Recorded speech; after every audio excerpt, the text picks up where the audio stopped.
11월 11일 빼빼로데이죠. 자, 한국은 지금 출근하시면서 이 방송을 들으시는 분들이 있으실 텐데요. 미국은 11월 10일 일요일입니다. 자, 주말 편히 쉬고 계십니까? 자, 주말에도 쉬지 않은 미저널의 월가, 테슬라, 속보 뉴스, 국제 뉴스까지 두루두루 준비했습니다. 지금 보고 계신 화면은 비트코인의 모습입니다. 주말에는 비트코인 모습 보셔야죠. 8만 1000불까지 찍고 지금 밑으로 좀 쭉 빠지는 모습인데요. 대단합니다. 비트코인이 8만 불을 넘어서 8만 1000불까지 찍었습니다. 첫 번째 소식은 테슬라 소식입니다. 자, 일단 테슬라 소식은 테슬라와 일론 머스크 소식을 조금 나누어서 여러분한테 전해드리도록 하겠습니다. 먼저 테슬라 관련 소식은요. 테슬라를 공매도한 헤지펀드가 50억 달러 이상의 큰 손실을 보았다라고 하는 블룸버그 통신의 기사입니다. 센통이다. 자, 도널드 트럼프가 선거에서 승리한 이후에 테슬라에 대한 베팅에 매달린 헤지펀드들은 수십억 달러를 잃었다고 합니다. 이는 당선자와 일론 머스크 사이에 특별한 관계의 여파를 느꼈기 때문인데요. 자, 블룸버그가 S3 파트너스가 수집한 데이터를 기반으로 계산한 바에 따르면 선거 당일과 금요일 마감 사이에 테슬라에 대한 공매도 포지션을 취한 헤지펀드는 최소 52억 달러의 손해를 봤다고 합니다. 와, 500개 이상의 헤지펀드의 포지션을 추적하여 제공한 이 데이터에 따르면 지난 4개월 동안 테슬라에 대한 베팅을 청산한 많은 이들에 의해 그들이 포지션 조정이 머스크가 7월 13일에 트럼프를 지지한 것과 일치했습니다. 그러니까 트럼프를 딱 지지한 그날부터 공매도의 비율을 조사를 한 거죠. 자, 일론 머스크가 트럼프의 가장 큰 후원자였잖아요. 머스크가 세계에서 가장 부유한 사람으로 자신의 지위를 이용해 트럼프 캠페인에 활력을 불어넣었고 24년 선거의 가장 큰 기부자 중에 한 명이 되었죠. 그리고 지금 그 베팅은 엄청난 성공이었다는 걸 보여주었지 않습니까? 머스크의 성공과는 반대 포지션에 있었던 헤지펀드들의 몰락인데요. 선거를 앞두고 테슬라의 이 쇼 포지션을 취한 이들, 그는 꽤 많이 줄이는 데 성공했고 상당 부분 리스크 관리 차원에서 많이 덜어내긴 했지만 이미 늦은 거죠. 자, 11월 5일 선거 이후 테슬라 주가는 30% 가까이 급등하면서 2천억 달러가 넘는 시장 가치를 추가로 나타냈습니다. 이러한 배경에는 이전에 이 회사에 대한 숏 베팅을 했던 헤지펀드들이 그 이후로 방향을 바꾸기에 서둘렀다. 쉽게 말해서 숏 스퀴즈가 일어났다. 여러분이 느낌 딱 오시죠? 지금 테슬라의 상당 부분은 숏 스퀴즈가 일정 부분을 차지하고 있다는 것을 주목하셔야 됩니다. 테슬라는 다른 전기차 산업이 무역의 긴장, 소비자 수요 감소, 경쟁 심화에 따른 역풍에 시달리고 있는 가운데 단기적으로는 위험한 주식임이 입증이 되었죠. 자, 여러분 다시 한번 말씀드리지만 테슬라 함부로 숏 쳤다가는 저렇게 다 청산당하고 맙니다. 숏은 결정적일 때만 신중하게 해치 차원에서 짧고 굵게 하는 겁니다. 트럼프 2기 내각의 인사들이 점점 가시화되고 있습니다. 결론부터 말씀드리면 주식시장이 호재인 인물들로 채워지고 있고요. 비트코인 시장에도 호재인 인물들로 채워지고 있습니다. 좀 들여다보도록 할까요? 자, 트럼프 전 대통령이 아니죠. 이제 당선인이죠. 백악관 비서실장의 수지 와일스 공동선거대책위원장을 임명하면서 2기 행정부의 내각 인선도 가속화하고 있는 모양새입니다. 가장 중요한 선발 기준은 충성파입니다. 와우. 어저께 CNN 등의 주요 외신들에 따르면 이번 주부터 주요 장관직 임명이 본격적으로 이루어질 예정인데요. 현재 차기 내각 인선은 트럼프 당선인의 오랜 친구이자 금융서비스 회사 켄즈 피츠제너럴스 최고 CEO를 지냈던 하워드 루트릭 정권인수위원회 공동위원장이, 트럼프 당선인의 공약을 실현해줄 정책 개발은 아메리카 퍼스트 정책연구소 소장이자 인수의 또 다른 위원장인 린다 맥마헌이 주도하고 있습니다. 자, 두 위원장은 트럼프 당선인에게 수백만 달러를 기부해 각각 잠재 재무부 장관과 상무부 장관 후보 리스트에 이름을 올렸습니다. 야, 이거 뭐 돈 놓고 돈 먹기네. 네, 아무튼 이들은 또 트럼프 당선인에게 기부를 했는지 여부와 또 얼마나 기부했는지 등을 기준으로 삼아서 충성심 줄세우기를 하고 있는 것으로 알려졌습니다. 먼저 백악관 국가안보보좌관에는 전 독일 주재 미국 대사를 지낸 릭 그리넬 국가정보국 국장 직무대행이 거론되고 있고요. 트럼프 외교안보 책사인 로버트 오브라이언 전 백악관 국가안보보좌관과 마르코 루비오 상원의원이 국무장관으로, 마이크 폼페이오, 와, 또 나오나? 전 국무장관은 국방장관 유력 후보로 오르내리고 있습니다. 재무부 장관에는 존 폴슨 헤지펀드 매니저와 스캇 베선트 키스케어의 최고 경영자가 물망에 올랐고요. 대선 기간 중에 사퇴하고 트럼프를 지지한 로버트 케네디 주니어도 보건장관 등에 거론되고 있습니다. 이와 함께 자, 일론 머스크는 역시 내각의 어떤 직책으로는 합류할 것으로 예상되는 가운데 정부 개혁 권관을 제시하는 정부효율위원회 위원장 자리가 유력시되고 있습니다. 반면 트럼프 당선인에 반대했거나 견제 가능성이 있는 인사들은 철저히 배제되고 있습니다. 예를 들어서 자, 트럼프랑 붙었죠. 니키 헤일리 전 유엔 대사관은 나가리 되는 분위기.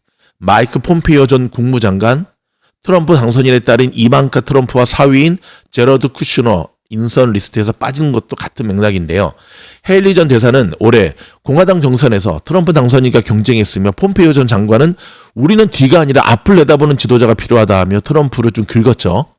이에 트럼프 당선인은 오늘 소셜 트루스를 통해 헤일리 전 대사와 폼페이오 전 장관은 현재 구성 중인 트럼프 행정부에 초대되지 않을 것이라고 잘라 말했습니다. CNN은 가장 중요한 것은 트럼프 자신이 변했다는 것이라며 그는 2020년 대선 불복, 법원 재판 등을 경험하면서 공적으로나 사적으로 보복에 몰두하게 됐습니다. 이는 인선에도 영향을 미칠 것이라고 짚었는데요.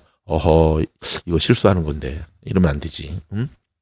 자, 파이브 샌들러의 애널리스트 패트릭 몰리는 새로운 트럼프 행정부가 가상자산 관련 주식에 좋은 배경이 될 것이라고 전망했습니다. 그러면서 가상자산 대통령을 자처한 트럼프 당선인은 이번 선거에서 가장 가상자산 친화적인 후보로 여겨졌는데요. 앞으로 몇 분기 안에 포괄적인 가상자산 법안이 통과되는 등 주류 채택을 더욱 촉진할 것이라고 말했습니다. 이에 파이브 샌들러는 로빈훗과 CME 그룹, 버트 파인데이션 등의 종목을 추천했습니다. 로빈훗. 자, 금융거래 플랫폼인 로빈훗 주가는 올해 들어 130% 급등했는데요. 몰리는 지난 12개월간 가상자산이 로빈훗 수익의 약 13%를 차지한 것으로 추정된다며 수익화 가상자산 서비스는 약 15개 이상의 토큰을 거래할 수 있는 기존 소매 중개업체보다 훨씬 더 견고하다고 평가했습니다. 올해 5% 오른 CME 그룹도 암호화폐 파생 상품의 상업 및 기간 사용자를 위한 최고의 장소라고 몰리는 진단했습니다. 자, 이런 가운데 일론 머스크가 트위터에다가 트럼프 2기 홍보에 올인하고 있는 모양새입니다. 하루 무려 100개 이상의 게시물들을 폭풍으로 게시하고 있습니다. 이건 좀 심한데, 그쵸? 조금 심하죠? 자, 반해 여러분, 이런 기사, 이런 뉴스도 전해지고 있습니다. 지금 뉴욕에서 시애틀까지 미국 전역에서 트럼프 반대 시위가 분출하고 있는 모양새입니다. 자, 트럼프가 8년 전에 됐을 때에 비해서는 조금 약한 규모긴 한데요. 이거 조금 들여다보도록 할까요? 트럼프 전 대통령이 승리한 이번 대선 결과에 반발한 시민 수천 명이 주말에 길거리로 쏟아져 나와 미국 전역에서 트럼프 반대 시위를 벌이고 있다고 영국의 일간 가디언이 보도를 했는데요. 자, 이 보도에 따르면 대선 이후 맞이한 첫 주말 뉴욕부터 시애틀, 워싱턴 DC, 포틀랜드, 피츠버그 등 주요 곳곳에서 트럼프 대통령 당선인의 이민자 추방 정책에 반대하고 낙태권을 지지하는 시위가 이어졌습니다. 자, 어제 뉴욕에서는 노동자 및 이민자 인권을 옹호하는 시민단체들이 트럼프 당선인 소유의 트럼프 타워 앞에서 행진을 벌였는데요. 이들은 우리는 물러나지 않는다고 적힌 팻말을 들고 우리는 여기에 있고 우리는 떠나지 않는다는 구호를 외쳤습니다. 2017년 트럼프 1기 행정부 출범을 앞두고 열린 대규모 반대 집회를 주도했던 시민단체인 위민스 마치는 이날 워싱턴 DC에 위치한 보스 싱크테크 헤리티지 건물 재단 앞에서 이제 시위를 벌였는데요. 이들은 내게 선택권이 없는데 나의 자유는 어디 있느냐고 적힌 팻말을 들고 트럼프 당선인의 낙태권 제한 움직임에 항의했습니다. 자, 인근 도시 시애틀에서는 유명 관광지인 스페이스 니들 전망대에서 시위대 인파가 모여 트럼프 당선과 이스라엘 가자지구 전쟁 등을 비판하는 시위를 벌였습니다. 전날에는 오레건주 포틀랜드 시청 앞에서 트럼프 반대 시위가 열렸고요. 같은 날 펜실베니아주 피츠버그에서도 시위대 수십 명이 모여 낙태권 지지 구호인 나의 몸 나의 선택을 외쳤습니다. 다만 이번에 미 전역에서 열린 트럼프 반대 시위는 처음 트럼프 대통령 당선으로 인한 충격이 전국을 뒤엎었던 2016년에 비해서는 규모가 작았다고 NBC 뉴스가 짚었습니다. 자, 트럼프에 반대하는 진보 단체들은 8년 전과는 또 다른 환경에서 트럼프 2기 행정부에 대비해 정치력을 키우는 등 진영 재정비에 나서고 있는데요. 2017년 대규모 트럼프 반대 시위를 벌인 시민단체 여성행진 측은 트럼프 2기 정부에서는 반트럼프 운동의 양상도 달라질 것이라면서 이제 길거리 시위를 조직하는 것을 넘어서서 실제로 정책적 목소리를 내는 정치적 집단으로 거듭날 것이라고 강조했습니다. 자, 여러분, 이 기사를 가만히 보면 정책적 목소리를 내는 정치적 집단. 그러니까는 시위하는 거의 근본적인 이유가 진짜 뭐 트럼프 물러나라 한다고 트럼프 물러나겠습니까? 그렇죠? 어떻게 얻은 건데? 이 기회를 통해서 본인의 정치적 집단으로 또 탈바꿈하는 하나의 기회를 포착하겠다는 거죠. 지금 뭐 미국도 그렇고 한국도 그렇고 요즘 시위가 아닙니다. 그렇죠? 자기들의 그 세불림의 목적을 두고 있는데 좀 지켜봐야 될 것 같습니다. 자, 진보 정당인 노동가족정당의 전국 대표 모리스 미첼은 2016년에는 진보 세력이 구구의 공격에 무방비 상태로 당했다면 이제는 이런 시나리오에 대비해 계획을 세워뒀다면서 더 이상 우리는 무방비 상태가 아니라고 설명을 했습니다. 자, 여기서 미국 현지에서의 지금 상황을 조금 전해드리자면은요. 지금 이제 트럼프 2.0이라 그러잖아요. 저 영상 저희가 별도로 준비하고 있는데 트럼프 1.0일 때는 사실 시행착오가 좀 많이 있었어요. 기억하시죠? 부통령부터 시작해서 곳곳에서 공화당에서 트럼프를 좀 견제하는 인사들이 그 행정부 곳곳 인물로 들어오면서 삐걱삐걱 거리는 모습들이 좀 일어났었거든요. 근데 이제 트럼프 2.0에서는 좀 전에도 설명드렸던 대로 충성심 높은 인선들로 채워지면서 트럼프 1.0 때 범했던 시행착오를 두 번 다시 범하지 않고자 하는 그런 모습들이 보이고요. 굉장히 여러분 이번에 트럼프가 된다고 또 4년 뒤에 선거에서도 또 되는 거 아니거든요. 이번이 마지막입니다. 4년이 마지막이에요. 그렇기 때문에 지금 트럼프의 목표는 성공적인 4년의 임기를 마무리하면서 그렇죠.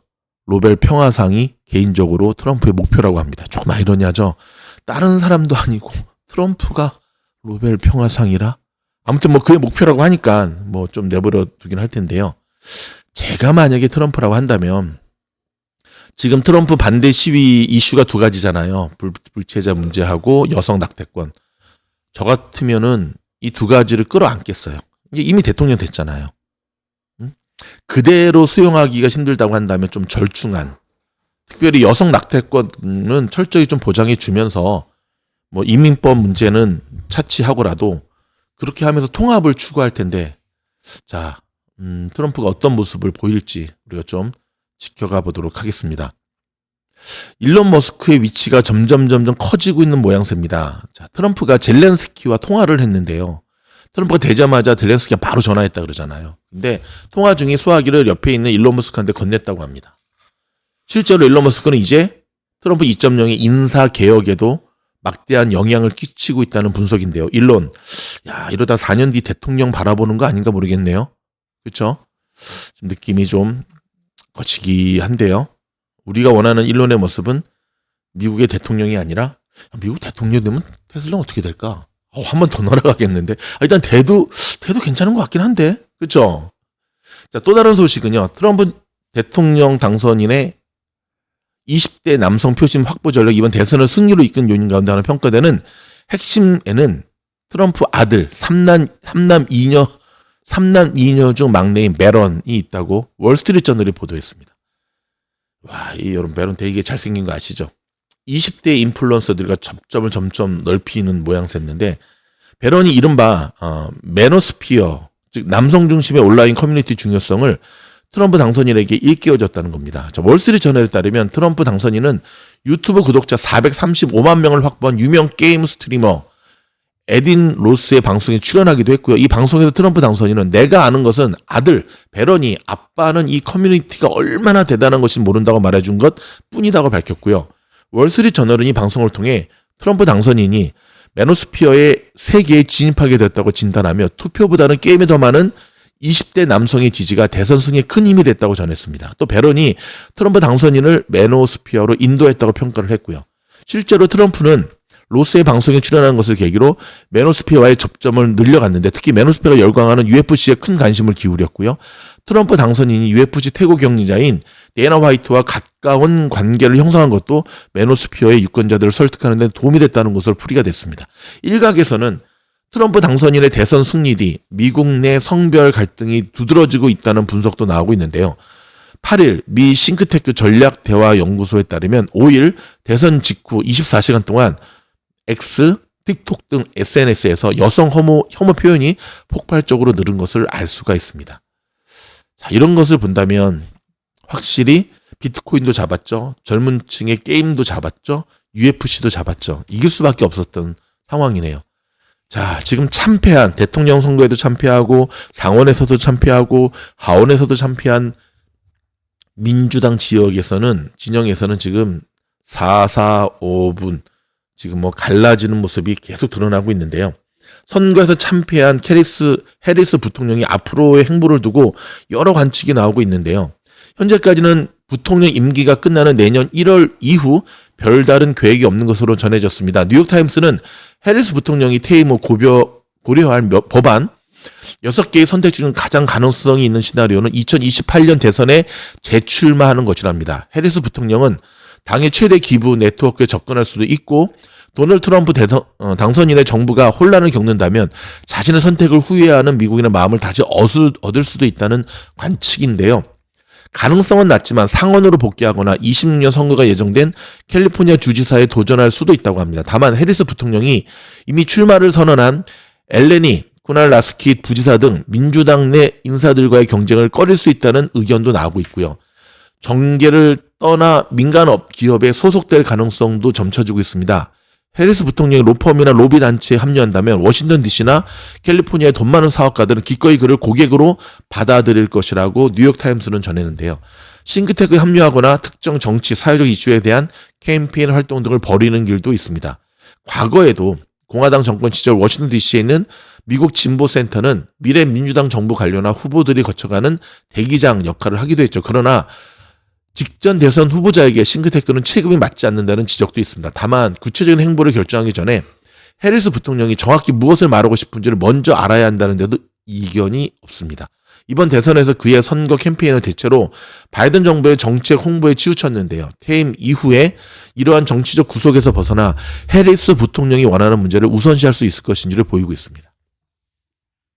일단 해리스의 패인을 두고 심지어 미셸 오바마, 그 다음에 오프라 윈프리 이런 분들의 그 지원 유세도 역효과를 냈다는 이야기가 나오는데 무슨 말이냐면 오바마 전 대통령이 대통령 시절에도 그런 이야기들이 참 많았거든요.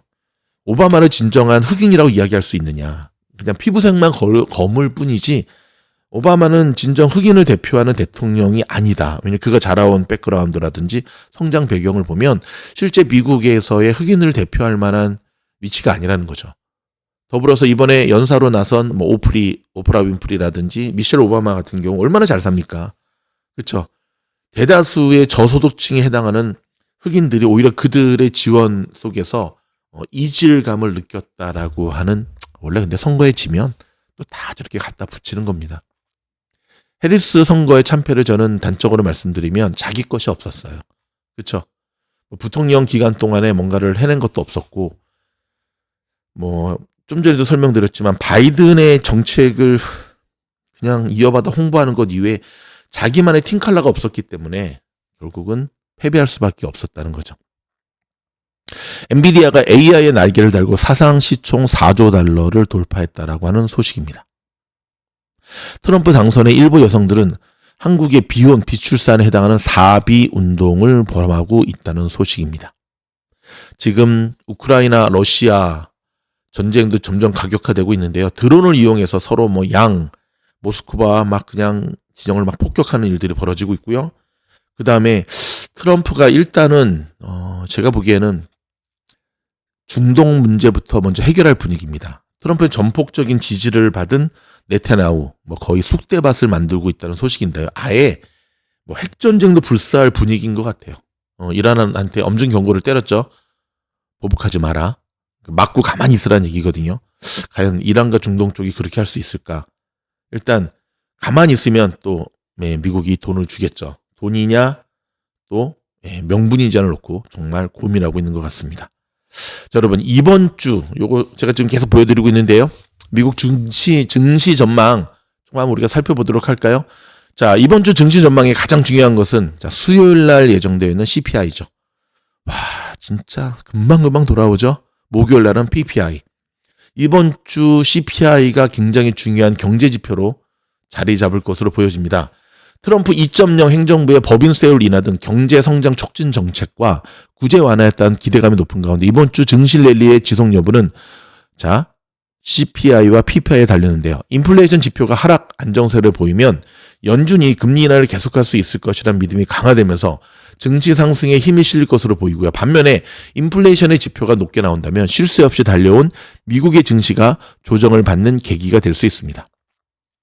자, 라일리 자산관리의 수석 시장 전략가인 아트 호건은 CNBC에 나서서 지금 증시가 앉아있는 의자의 4개 다리 중 하나는 연준이 금리를 인하하고 있다는 사실이라며 연준의 금리 인하 기조를 바꿀 수 있는 요인은 어떤 것이라도 증시의 상승 추세를 뒤집어 엎을 수 있다고 말했습니다. 지난 10월 인플레이션 지표는 안정화되는 추세에서 벗어나 걱정스러운 반등을 나타내지도 않겠지만 뚜렷하게 내려가는 모습도 보이지 않으며 다소 정체된 모습일 것이라고 전망을 했고요. 변동성이 큰 식품 및 에너지 가격을 제외한 근원 CPI가 지난 10월에 전월비 0.3%, 전년비 3.3% 상승했을 것으로 예상이 되는데 이는 지난 9월의 전월비 및 전년비 상승률과 같은 겁니다. 자, 이번 주에는 미국 경제의 3분의 1을 차지하는 소비 동향을 가늠할 수 있는 소매 판매도 발표되죠. PPI. 자, 10월 소매 판매는 전월비 0.3% 증가해 견고한 모습을 유지했을 것으로 예상이 되는데요. 최근 미국 경제는 호조세를 이어가면서 애틀란타 연방준비은행의 경제 성장 모델인 GDP 나오는 올 4분기 실질 성장률을 2.5%로 예상하고 있습니다. 자, 오는 14일에 예정된 파월 의장의 연설도 주목하고 있습니다. 14일날 여기 보이시죠, 여러분? 오후 3시 여기 보이시죠? 예, 여기 네, 지금 자, 여기 자, 의장의 연설이 지금 예정되어 있는데요. 파월 의장은 이날 텍사스주 댈러스에서 경제 전망을 주제로 발언을 합니다. 지난 7일 FOMC 기자회견 때 비교해 견해가 크게 달라지진 않겠지만 지난 10월 CPI가 발표된 이후에 그러니까는 지난 FOMC 때는 이번 CPI가 발표되기 전이었잖아요. 근데 이번에는 CPI가 발표되고 그 다음에 PPI까지도 보고 난 다음에 연설을 하잖아요. 그러니까 당연히 연설의 결이 좀 달라질 수가 있겠죠. 자, 이번 주 실적 발표 기업으로는 홈디포, 와우, 옥시덴탈 아시죠? 버핏, 그 다음에 시스코 13일에 그 다음에 월트 디즈니, 여러분 디즈니 참 디즈니 종목, 네, 반도체 장비 업체인 어플라이드 머티리얼스도 함께 포함되어 있습니다. 지금까지 3분기 기업들의 실적은 되게 긍정적인 편이었는데요. 지난주까지 실적을 발표한 450여 개 S&P 기업 가운데 75%가량이 시장의 전망치를 웃도는 순이익을 올린 것으로 나타났습니다. 여러분, S&P 500 종목 가운데 75% 종목이 지금 실적이 좋게 나왔다는 얘기거든요. 그래서 섣불리 지금 숏쳐서는 안 된다는 것. 가장 중요한 것은 여러분, 저희 VIP 영상 1, 2, 3편 보시면 지금 시장의 굉장히 강한 상승을 이 원인이 무엇인지, 무엇을 근거로 해서 이렇게 보는지에 대한 굉장히 중요한 정말 고퀄리티 VIP 멤버십 가입하시면 지금도 볼 수 있으시거든요.